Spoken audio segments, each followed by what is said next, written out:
എന്തിനാ അത്? ഏ ആ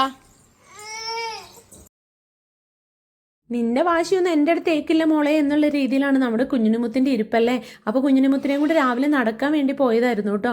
വെയിലില്ലാത്ത സമയത്തല്ലേ നമുക്ക് നടത്തിക്കാൻ പറ്റുള്ളൂ.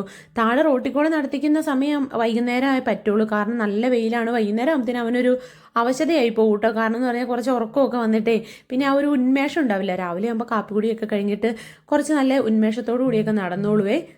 പിന്നെ നമ്മുടെ അൻവിമുത്ത് എന്നെ സഹായിക്കാനായിട്ടുള്ള ആളാണല്ലോ. എൻ്റെ എന്താ പറയുക പാർട്ട്ണർ എന്ന് പറയാം പണിയെടുക്കുന്നതിലെ. കാരണം ആളെ കൊണ്ട് പറ്റണ പണിയെല്ലാം ചെയ്യുന്നുണ്ട് കേട്ടോ. അപ്പോൾ ഇതൊന്നും ഞാൻ പറഞ്ഞ് ചെയ്യിപ്പിക്കുന്നതല്ല. എനിക്ക് ചില കമൻറ്റൊക്കെ കാണുമ്പോൾ സത്യം പറഞ്ഞാൽ ചിരി വരാറുണ്ട് കേട്ടോ. അൻവിമോളെ ഞാൻ ശ്രദ്ധിക്കുന്നില്ല എന്നൊക്കെ പറഞ്ഞിട്ട്.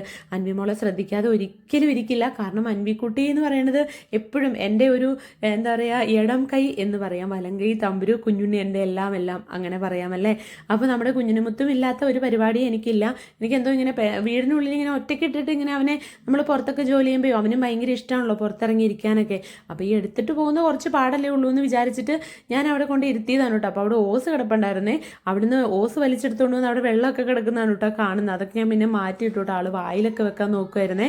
അപ്പോൾ ഹരിതകർമ്മസേനയ്ക്ക് കൊടുക്കാൻ വേണ്ടിയിട്ടേ പ്ലാസ്റ്റിക് ഒക്കെ ഞാൻ എടുത്ത് അടുക്കി പെറുക്കി വെക്കുമായിരുന്നു കേട്ടോ.